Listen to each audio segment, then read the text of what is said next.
everyone. Welcome to our open day for the MA in Nonprofit Management and Leadership. Thank you for joining us on Zoom. We'll get started in another minute. I'm going to open with a very short video about Jerusalem, and then we will hand the floor over to Professor Ron Shore, who is the head of the program, and he will get us started. Okay, so let's start with a short video. Jerusalem is modern, ancient, it's hectic, patient. Jerusalem is a beauty to behold. Its walls are old and domes are gold. Jerusalem is spicy, dynamic, it's iconic, panoramic. Jerusalem is inspiring, unique, it's simple and chic. Jerusalem is brimming with styles, vibrant, charismatic, abundant smiles. Cobblestone streets, colored with sweets. Eclectic orchestra of authentic beats. It's the shuk, the basta, the shawarma. It's all about good karma. It's people, gates and views, culture, art and muse. Jerusalem is tradition, innovation. It's about openness, recreation. It's a city, destination, a goal. Jerusalem is how it feels to behold. It's the knowledge, the courage, the drive to create. It's the source, the spirit, the reflection of faith. Jerusalem is Israel. It's Mediterranean chill. Jerusalem is real. So we're coming back, and I'm going to start a screen share so that you can see our PowerPoint presentation. And Professor Ron Shore, again, who is the academic head of the MA program, he's going to talk about the academic side of the program, the components.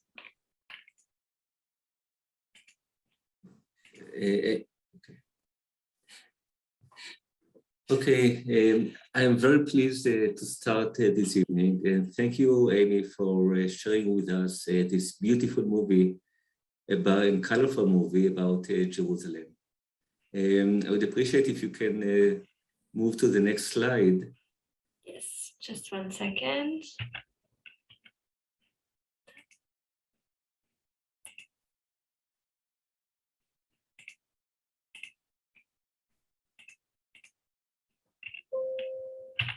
Okay.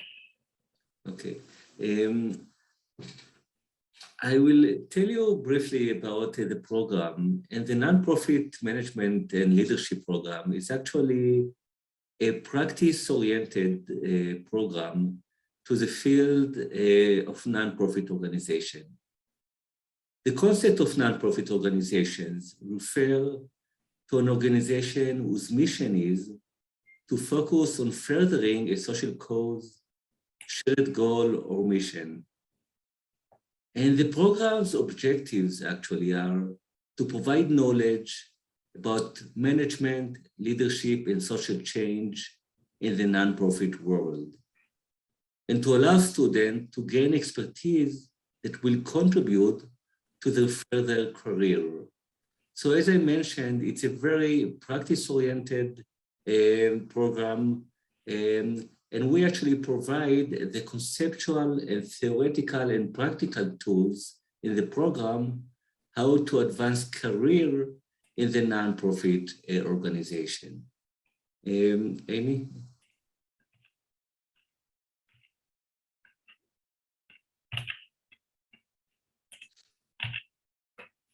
Okay.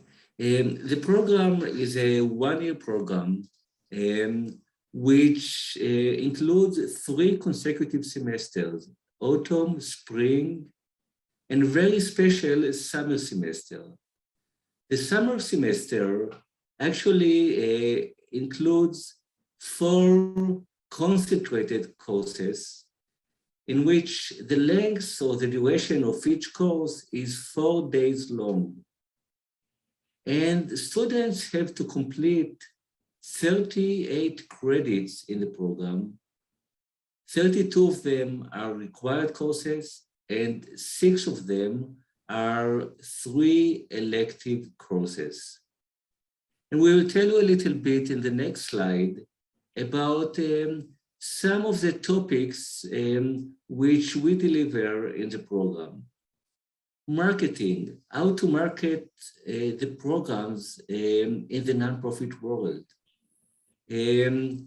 How to fundraise money for the programs and for the organizations. The graduates of the programs occupy leadership roles in nonprofit organizations. Therefore, one of the courses is about leadership in nonprofit organizations. An integral part of each nonprofit organization is managing boards. Each nonprofit organization has a board members which help the organization in its policy, in its directions. So one of the courses is about managing boards. And actually, after my description of the program, the next faculty member, Lior Arnon, will talk about a course which is teaching about volunteer management in the nonprofit world. And in the next slide, we will speak actually in continuation to the movie which you just saw, why to choose the Hebrew University of Jerusalem. So first, Israel is a country in which there is a wide diversity and many nonprofit organizations. And actually nearly 1/10 of the country economic activity is concentrated in the nonprofit world. And Jerusalem itself is a city in which hundreds of nonprofit organizations are operating.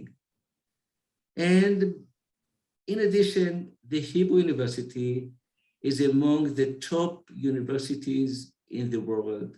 It's consistently ranked among the 100 top universities in the world and among the 20 top universities in Asia. And in the next slide, we'll speak about the career opportunities of the program.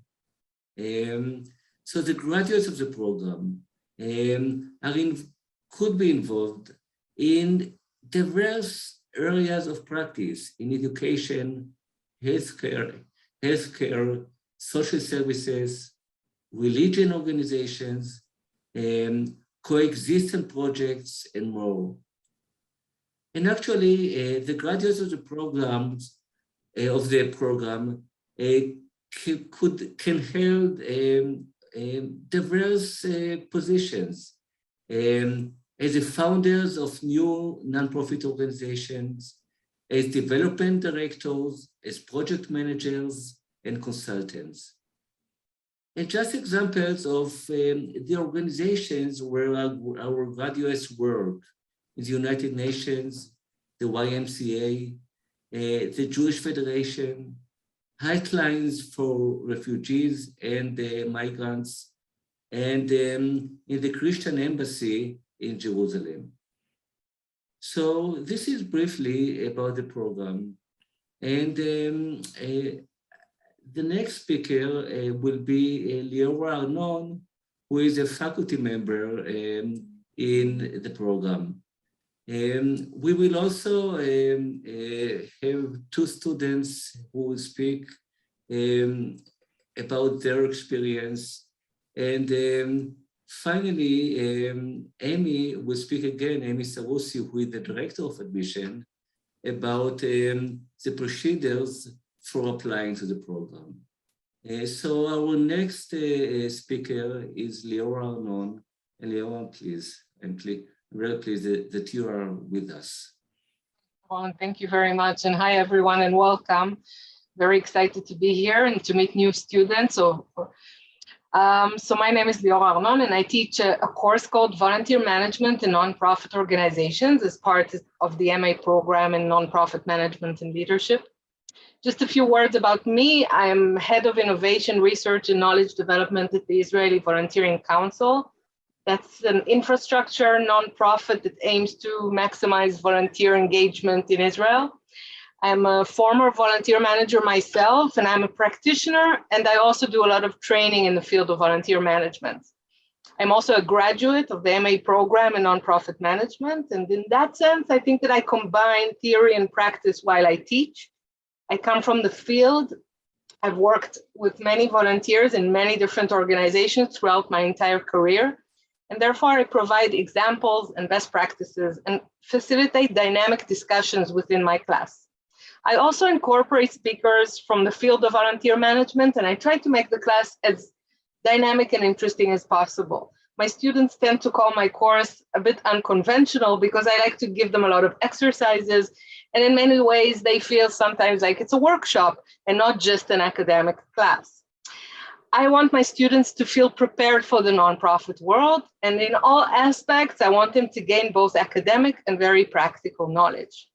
And when we talk about volunteer management, it's important to remember that volunteers are an integral part of nonprofit organizations. The volunteer management course is a very practical course in the sense that it's based on the idea that many nonprofits mobilize a substantial volunteer human resource, and that in this day of age, you need to know how to do it, how to get people to join, how to convince them to stay, how to create a meaningful experience for them. And to me, every future nonprofit manager should have this knowledge and what is needed and what is necessary on an organizational level in order to maximize the volunteer engageability. My course focuses on the concept of volunteering, the experience of volunteering, and its consequences for both volunteers and organizations. The course highlights trends in volunteering in an ever-changing society, of course, post-COVID volunteering, and mainly focuses on the effects of these trends on volunteer management practices. We especially discuss in our course how to recruit volunteers, how to select volunteers, how to train volunteers, how to retain them in the 21st century. We study different styles of organizational volunteer management, both on an academic and practical level, while we understand the development of this profession called volunteer management to those who are filling this important role. I think this course can help you either gain a new profession and become a volunteer manager yourself, or help you gain the understanding that you will need as a manager of a nonprofit, what you need to be sure that you'll have in place when you manage a nonprofit when it comes to volunteer engagement. So this is, of course, only one example of many interesting courses that this program offers. And I invite you to join me and other lecturers. And I promise you an interesting learning experience. Thank you. Thank you, Leora. We will now move on to hear from Farah Kadi, who is our current student, and she will give you a little bit of the taste of the experience from the perspective of a current student. Hello, everyone. So good to have all of you. I hope you can all hear me well and make connection as well. Yes. First of all, before I introduce myself, I want to say indeed the volunteer management course is one of many interesting courses, and I will be talking about this in a little bit. First of all, my name is Farah Kadi. I am from Palestine, and I'm currently doing my master's degree in nonprofit management and leadership at the Hebrew University of Jerusalem. And I started my course in October 2021. Studying at the Hebrew University has been and still is an amazing experience. It's been very enriching. It's an amazing journey and probably one of the best decisions I have made. I used to get so many questions from people from my hometown asking me why I chose this university specifically, and I'm here to share this with all of you. First of all, I heard about the university a few years back when my friends were studying here, and I was so interested that I asked them if I could pursue a master's degree here.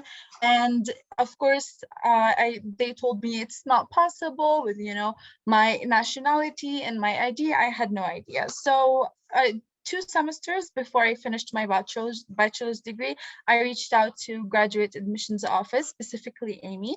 And right off the bat, all of my concerns were completely she made me feel so welcome before I even started my application process. And I'm sorry. And I was shocked by how very welcoming they were, and how the graduate admission office was there for me during every single process. And even when I was issuing my permit, which I was very concerned about, the university was also there for me, even when it was a hard, like after the COVID guidelines, and it was at some point I thought I was not gonna get a permit. The university was also there for me, helping me through every step of the way.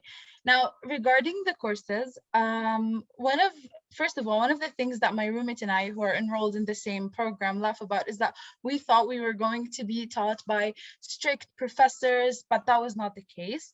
5 minutes into our first lecture ever, we discovered that our teachers are so invested in learning about us, our education, our passions, and they are very committed to making the atmosphere so comfortable for us. And this just makes us more eager to learn. And we never felt like there is some sort of a strict student-teacher relationship, although our professors are highly professional, yet the atmosphere is just very comfortable for all of the students, and it's very inclusive. And I also found the teaching methods to be very interesting. You're always encouraged to read, analyze, and develop your own pattern of thinking before our class discussions. And during our class discussions, everybody gets to share their input. This way, we're not only learning from our teachers, we're also learning from each other. And one of our amazing professors, Dr. Jonathan Mervis, would always tell us how he is even learning so much from his students. And I thought that was very wholesome. And as well as other than the theoretical learning, we're using a lot of TED Talks, a lot of videos, movies, in-class activities. And those methods kind of just add to more, like they create a more enriching learning experience. And we're also introduced to many guest speakers in many courses. And in those sessions, we are able to learn more about what's in the real world out there for us, how our guest speakers were able to build their careers, and they were, able to make it out there in the real world. Because when you're a student, you're just so terrified of what's out there. And we are also able to link everything that we learn in theory to everything that our guest speakers are teaching us, and it makes more sense. It's more convenient. And I thought that was also very interesting and helpful. I am also the representative of my program, which means every month we meet up with other representatives as well as heads of programs, and we discuss feedback, concern, any sort of issues that we're having, and all this feedback and concern is actually taken into consideration, and we as students are being taken very seriously, and it makes you feel like you are really important. You're not just some client in an institution. No, you're taken into consideration and you're very welcome, and it's always an inclusive atmosphere. And I wanted to talk more about the activities, but that's for Aiden to talk about. And I'm gonna leave my email for if you have any other questions that I could answer, feel free to contact me. Thank you.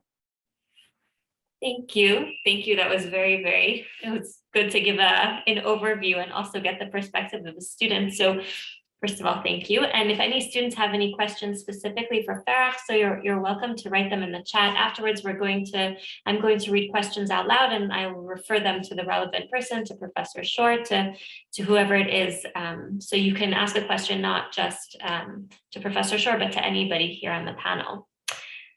Okay, so now we're going to ask Idan Sharon to speak. He will introduce himself. He's from the Office of Student Life, and we're going to hear a little bit more about what the student community life is here. Thank you so much. So hello, everyone. My name is Idan.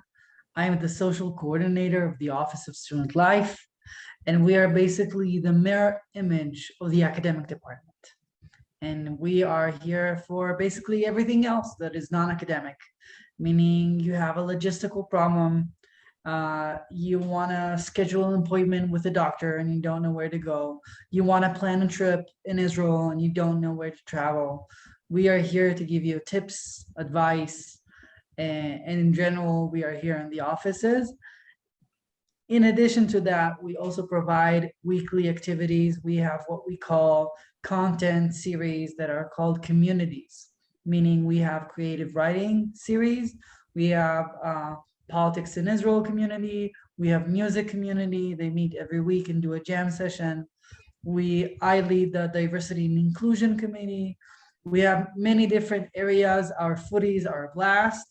And then we take them on tours. We take them on trips.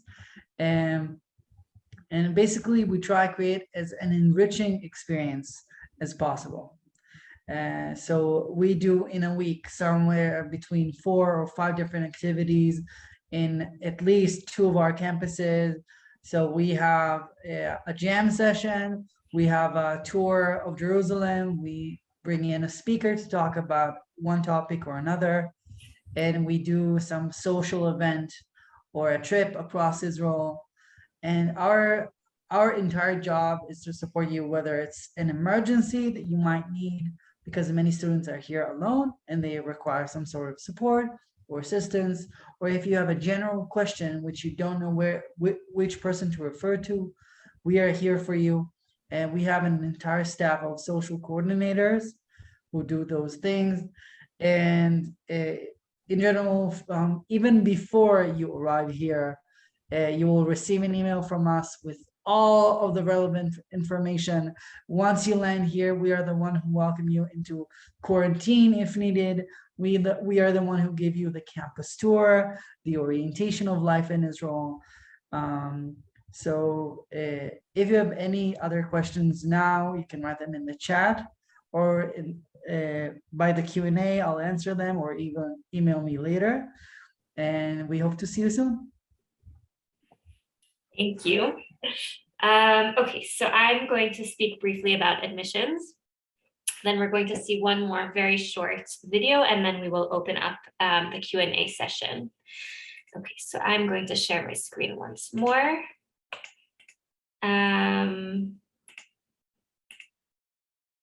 Okay. So some practical administrative information. So how much does the program cost? We said that it's a 1-year program that spans 3 semesters. In terms of months, that we're talking about October until usually the end of August. And the cost of the program is $11,400. We do have scholarships available. I will post my email in the chat afterwards, and anyone who has specific scholarship questions is welcome to contact me. We also have information on our website. How do I apply? So you have here the application link, and also Fatima, who from our office, who's working on the chat, she will also post the link in the chat. And the application deadline is coming up. It's April 5th, 2022. We do accept late applications on a space available basis, but it is obviously important and beneficial to apply on time. What are the admissions requirements? So all applicants need to have a bachelor's degree from an accredited university. If you're not sure if your home university is accredited, or you're not sure if it's equivalent to a bachelor's, you're welcome to contact me again through email. And you need to have a B average, which is roughly equivalent to a 3.2 out of 4 on the US scale. It's roughly equivalent to an 85 out of 100 on the 1 out of 100 scale. Again, if you're not sure, if you're coming from a different country, you're welcome to contact me privately. In addition to your transcripts and diplomas from your prior studies, you also need to submit a CV, which is a resume, a statement of purpose, and 2 academic recommendations.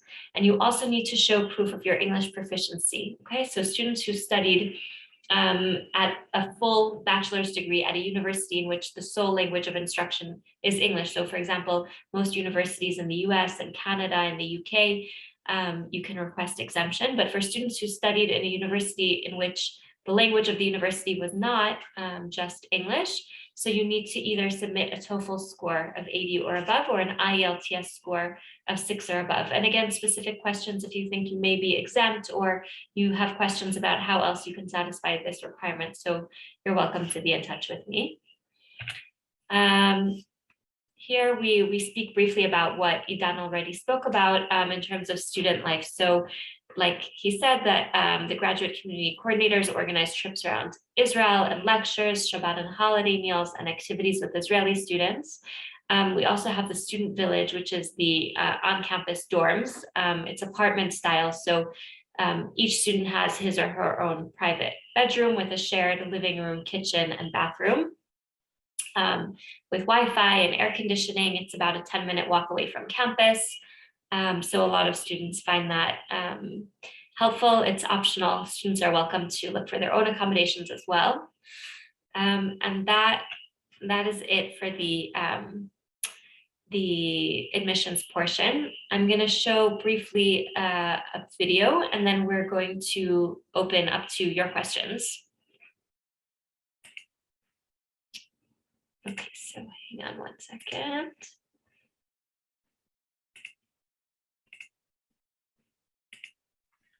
Amy, Yeah. I just explained that the video was being done by a graduate of the program. That's why we're so proud of it. You're right. It's been done by one of the lecturers in our program. Okay. Hold on. Who knows where it comes from? Who knows where it comes from? Or why it exists? Or why it exists? Some say they're born with it. Some say they're born Others with say it. it's a product Others of say their it's a product of their environment. environment. A few have been heralded and Others celebrated. criticized Others and criticized and imprisoned This for need it. to help others. This need to help Not others. everyone has it. Not everyone has But it. those who do, But those who do seemingly supply, have an endless which is a good supply. thing. Which is a Because the good one thing. we can Because all the agree one on thing is we can all agree on the is world needs more. the world needs more of it.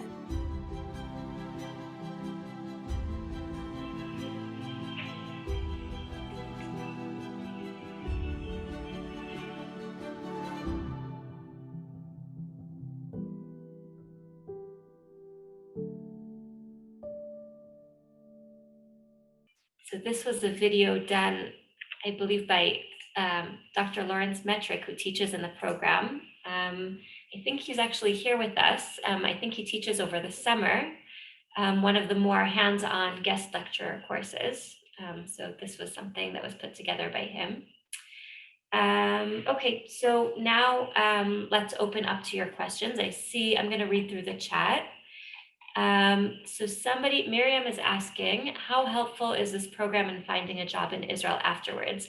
I'm going to hand it over to Professor Shor, and then, Liora, if you want to speak afterwards, Barach, anyone, you guys are all welcome to jump in. I will just say that this past year, we started to go back and contact our alumni from the past 5-6 years and hear from them what they are up to and what they're doing. And actually, we've heard from former students that they themselves have seen this list and contacted students on their own, former students on their own, and gotten ideas. So I think that the alumni component of this program is something that's been really helpful. It's a very good resource for other students. We also have a Facebook group for alumni, where some of them who are now employed at different nonprofit organizations actually post positions that are being opened.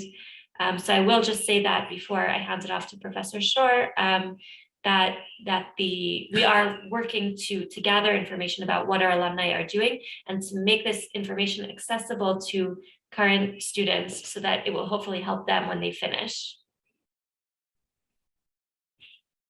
Okay, the program actually provides first the knowledge base, how to integrate and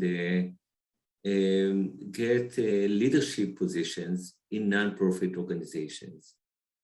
Throughout the program, students have opportunities for networking. And networking in the nonprofit world is a key factor for finding a job. I would, however, like to make a comment that we don't deal directly in helping students to find a job, but I truly believe that the knowledge base and the networking that we provide throughout the program could be very helpful in finding a job. And as an indication, many of our graduates are working in the nonprofit field in Israel. Liora, do you want to add something? Yeah. I just wanted to say that I completely agree with Ronan. I just want to say that I think that in this program, because it's such high level and because it's so practical, as a person working in a nonprofit, I find that when I have candidates for different jobs in my nonprofit, for me, people coming from Hebrew University and graduating this program always get top of the pile, because I know that they have a lot of experience and a lot of knowledge, and as Ron said, a lot of networking. I would suggest to any student in this program, while you're studying, to also gain some experience, even as a volunteer in nonprofit organizations. Volunteering can be an amazing career path or an entrance to a career in the nonprofit world. So I would encourage students to try and find and start their connections in Israeli nonprofit world while they're studying, and then develop into that. But definitely this program gives you that knowledge base that you would need in order to integrate into the nonprofit world in Israel and around the world. I would also just add that the Hebrew University recently has also opened a career center, and they are also offering different, first of all, sessions with helping students write their CV, and sometimes one-on-one career counseling. So that's also something else that students can explore. Okay, so Mimi is asking, for studying a master's, is it necessary to have an international English exam? So yes, so we touched on that briefly before. Students must have either a TOEFL exam or an IELTS. The minimum score that you need to achieve on the TOEFL is an 80. The minimum score on the IELTS is a 6. For students who are here in Israel and are familiar, the Hebrew University offers an English exam called the Amiram exam. We accept that as well, and the minimum score is 120. Fatima, if you can write my email in the chat, and anyone who has specific questions, you can speak with me about that. Amy, is the Amiram also acceptable? Amiram, yes. Amiram's minimum score of 120. Thank you. Sure. Okay, so I'm reading from Mohammed. He's asking if the current structure of the program will remain the same for the 2022-2023 academic year, meaning required courses are held on Mondays and Wednesdays between 12:30 and 7. I believe so, Professor Shor, that's the case for next year? Yes. The current structure will remain, but there could be changes in, we will have some new courses next year. So basically, the program will be on Mondays and Wednesdays during the autumn and spring semester. The summer semester is a 1 month, concentrated month. The students have to devote the entire month for studying in the program. Okay. So Miriam is asking if we can request to live in the Lieberman housing, which is the private apartments in this program. As far as I know, you can email me privately about this. I'll check with the Finance and Housing Office. I believe that the private apartments are only short-term, and it only lets you stay for a few weeks. It's not possible to stay for an entire year in the short-term apartments.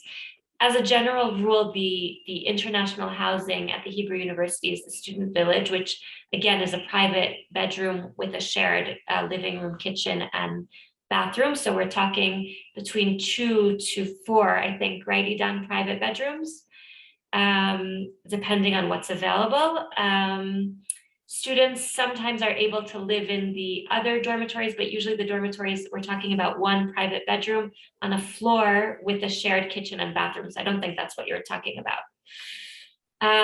Okay, so the next question is, I would like to know how many words should a statement of purpose be, 500 or 3,000? So we're pretty flexible. It could be between 1 to 2 pages, preferably not less than 1, not more than 2.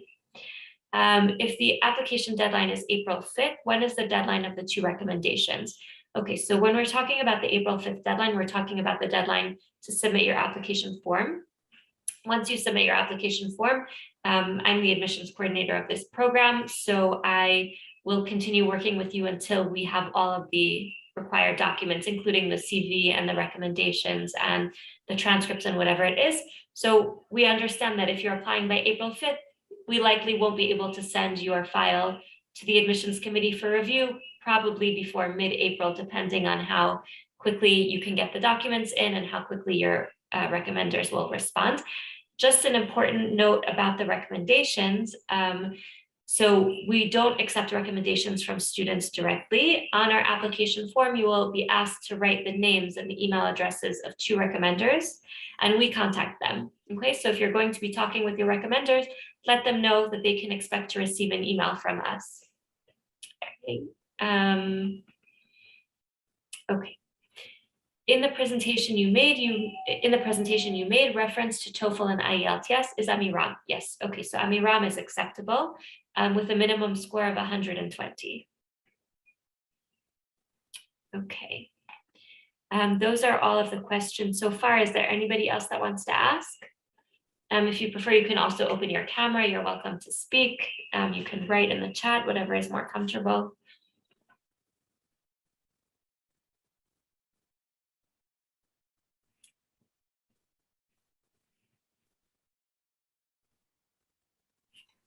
Is there anyone else?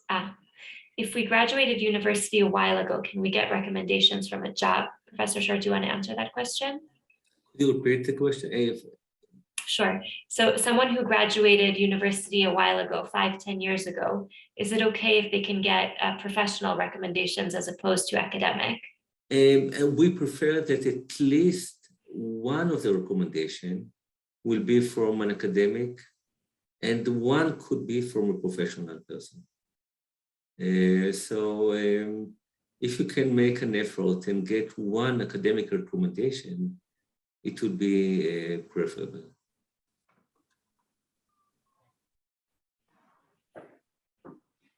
Okay. If there's anything else that any of the speakers would like to add, something that could be helpful for students, I think we covered housing, we covered the admissions requirements. We spoke a little bit about careers and about student life. Is there anything else that anybody wants to know or anybody wants to add? We have a question here. I'd like to know if the program also prepares students to start their own nonprofit organization or get closer to a social business model. So, Ron, Leora, this is for you. Leora, you can answer actually. Yeah, definitely it does. You have courses on social entrepreneurship, and it's part of the program. I think that we all understand it in today's day of age. It's not just about starting to work in current nonprofits, but also starting your own initiatives. And this is a generation of people, of young people who want to initiate their own programs and want to initiate and fulfill their dreams. So yeah, definitely the program will give you the tools that you need to do that. I can speak on my course that I teach how to initiate a volunteer program from scratch, and not necessarily to get into a running program already. So and I'm sure that all my colleagues do the same. I can also add to that.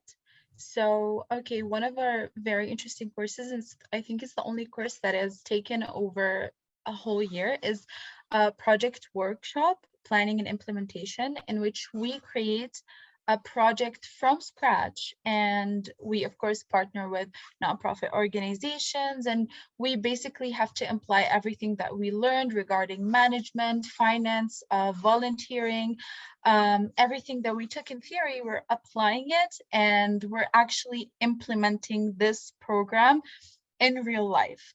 So not only are you going to be prepared to maybe one day start your own nonprofit organization, but you're also going to actually execute your own program.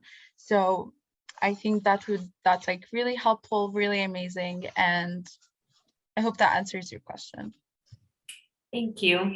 I will also add that just after the work that we've been doing with some of our alumni, I think that out of the alumni that we reach out to, a few of them have already started their own nonprofit organization from the past few years. So I know we have somebody who's living right now in Shanghai, and she has started her own philanthropy consultation nonprofit organization. I know we have somebody who is doing in the US and Texas, two actually from Texas. One is founded her own nonprofit organization in the field of health and fitness. Somebody else is doing Christian-Jewish relations. So that's definitely something that we've had students who are coming to this program, knowing that in the future they do want to start their own nonprofit. So somebody is asking, can we submit our applications before doing the Amiram, IELTS, or TOEFL? Yes, but we will be keeping your application on hold until you have the score. So I know that there's an Amiram. I know that there was recently an Amiram and a TOEFL in March.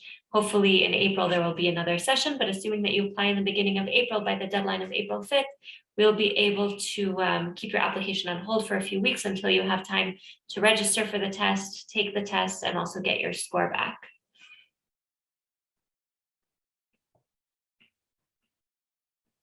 And thank you, Farah. I see that you posted the catalog, and that's actually a very helpful resource if everyone sees what Farah posted to the chat. This is our course catalog, and here you have really in-depth information about all of the courses offered. So Mohammed, he has a question for Farah. How demanding is the program in terms of time needed for preparation and studying? From your experience, can someone take the course and still work in a full-time job? Okay, so as you can, if you look at the course catalog, we're taking classes on Monday and Wednesday only. I'm personally a full-time student. I'm going to be taking a part-time job soon, and I've only made this decision because I felt like I have enough time to do so. I know some of us in the program, they're full-time, they have full-time jobs, and they're also parents. So, and I've had conversations with them, and I asked them how they manage, and they told me the way that the program is laid out, the way that we take 2 days, we take all of our classes in 2 days, has been really helpful. And I personally think that you know, if you personally can handle a full-time job and an education in any course whatsoever, you can probably do it with the nonprofit course. I hope that answers your question.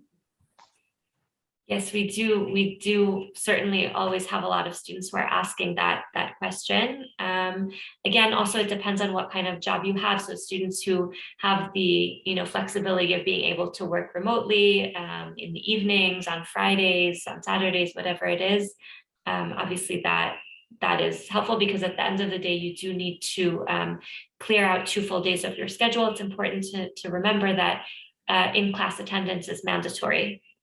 And the program it's not possible to participate through Zoom or to hear recordings. It is necessary to actually be in the class. Okay, let's wait another minute to see if we get any more questions, and then we can open it up back to the panelists for any closing remarks. We were happy to, I will just say we were really happy to have this session and to have you, to host you. And we hope to be in touch with you by email to answer any more questions that you may have, to see your applications, and hopefully to have you study in our program. In the meantime, Professor Shor, is there anything you want to say before we close? I joined your words. I was very pleased with the questions, and would like to thank those who joined us here, as well as the presenters, Lior Arnon, Farah Kadi, Idan, Sharon, for your contribution, and of course to Amy Sarusi for your excellent job in the admission department. And as you mentioned, we really hope to see you at the Hebrew University and in the nonprofit management and leadership program. So thank you for joining us.